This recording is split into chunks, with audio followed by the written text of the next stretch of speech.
Why are you here tonight, Catherine? See Creature of the Black Lagoon. What are your feelings about the movie? Are you a big fan? I really like the movie, yeah.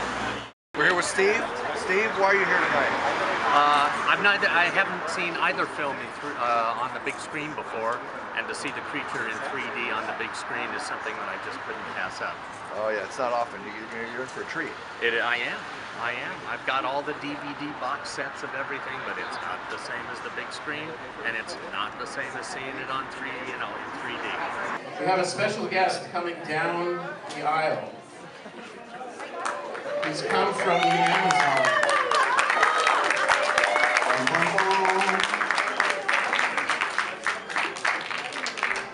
All the way from the Amazon, please welcome the Gill-Man.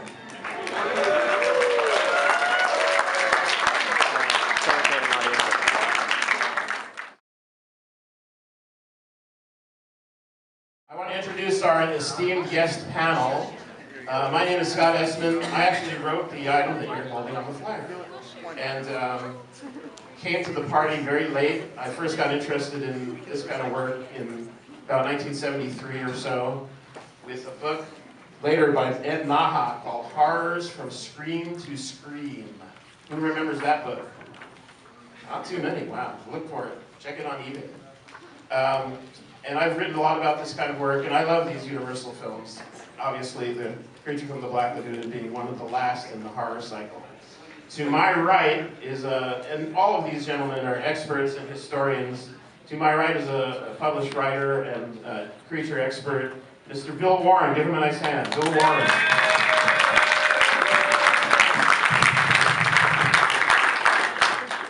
To his right, he wants a picture with the Gill-Man. We'll work on that. To his right is a historian and longtime writer of this material going back to the 60s, and also filmmaker, Mr. Don Glut. Give him a nice hand. To his right, another film historian. I think he knows more about the Universals than everyone put together, Mr. Ted Newsom. And we wanted an expert on the actual Gill-Man himself, so we've got a very special guest. He's a sculptor and makeup artist and painter and illustrator. He worked on such films as Dreamscape and The Gate and painted E.T. and did the effects in Poltergeist, and on it goes. Mr. Craig Reardon.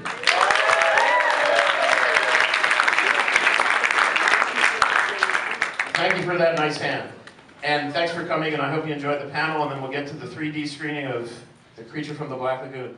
It sums up the 1950s monsters pretty well. That may be tied with Godzilla. This, I think, is a little more fun because it's a human. I mean, a humanoid. There was an old von Clausewitz quote that Robert Bloch used with regard to Godzilla.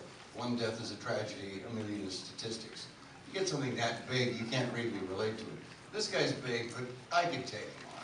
Yeah, another thing about the creature, too. When I was a little boy, I was afraid of the dark. I couldn't go to see horror films. I wouldn't go to the amusement park dark rides. I would sleep with a light on in the next room because I was afraid of the dark. And I was about 4th grade when The Creature came out.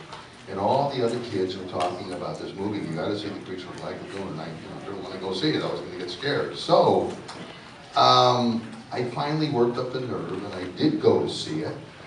And suddenly I realized, hey, this isn't scary. This is cool. This is really neat.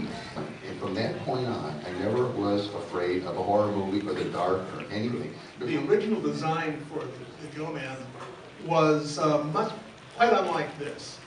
It was very smooth all over, and it was modeled on an ostrich statuette. And just before shooting, they did some test footage, and they said, that looks rotten. So they decided to make a more monstrous looking suit like this. And what they did, instead of making it a monster, they made it believable. If there was a half-man, half-fish creature, it would look sort of like this. And the reason the picture was a hit was this. Like he said, if it didn't work, you don't have a movie. And it wouldn't have worked if they'd used that previous suit. This was not designed to scare you. This was designed to look like a reasonable living creature. And that was the big secret of it. This suit was done by K&D Studios and recreated in great detail almost every facet of the original Gill-Man costume and mask, designed by Millicent Patrick and sculpted by Mr. Mueller. Tell us what you remember about Chris Mueller and his contributions to this kind of work. But Chris did the significant things. I mean, the head, the hands. As a matter of fact, he told me the hands were inspired by some crab that his wife made one night. And if you look at the fingers, the creature is helping us out here by displaying his fingers. They're really crab legs. In other words, they look like the exoskeleton crab legs, the way that they have those sort of knuckles to them. And I thought that was very interesting. If you have any one particular monster character to signify the 1950s, with Godzilla maybe coming in second, it's the creature from Black Lagoon. Excellent points. Thank you so much.